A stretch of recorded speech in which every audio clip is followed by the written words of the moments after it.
General chit chat time. Okay, so we all know the difference between a diesel car is better for long drives than a petrol car, and a petrol car is probably cleaner for driving around town.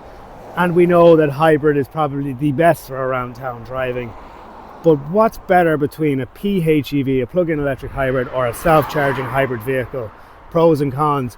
First thing we have to talk about is the PHEV. So from factory, the PHEVs are more expensive, but they're really widely subsidized by governments all around the world because everyone wants lower emissions out of our cars. So this Toyota CHR, that's a self-charging car, and beside it we have the Volvo V40 PHEV, so that's a plug-in version of the car.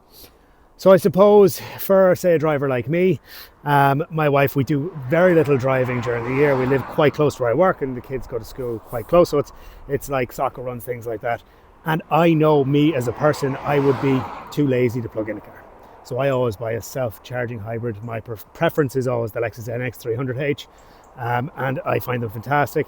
My wife currently is in a Mitsubishi Outlander PHEV, and I don't plug it in. And what's happening then in that instance is I'm actually carrying about 500 extra kg of a weight of a battery in the car, which is actually using more fuel than a self-charging hybrid, where the self-charging hybrid will always just be regenerating as it's braking, and I never have to plug it in. I don't have to think about it. So for me as a person, the self-charging hybrid is a better option.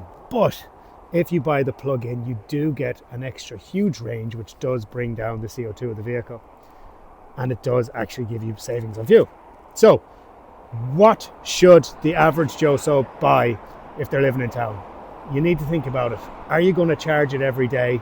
If so, PHEV. If you're like me and you know that's just too much commitment for you, then self-charging. That's my 2 cents, and it literally is 2 cents, because there's going to be guys out there giving me loads of information and loads of specs and loads of extras, and you know, the PHEVs are 13.5% more expensive on average. Yeah, but they're subsidized a lot, so you get a lot in it, and there's going to be guys out there saying that self-charging hybrid doesn't do enough. I get it, but I'm just giving you my 2 cents. What do you all think?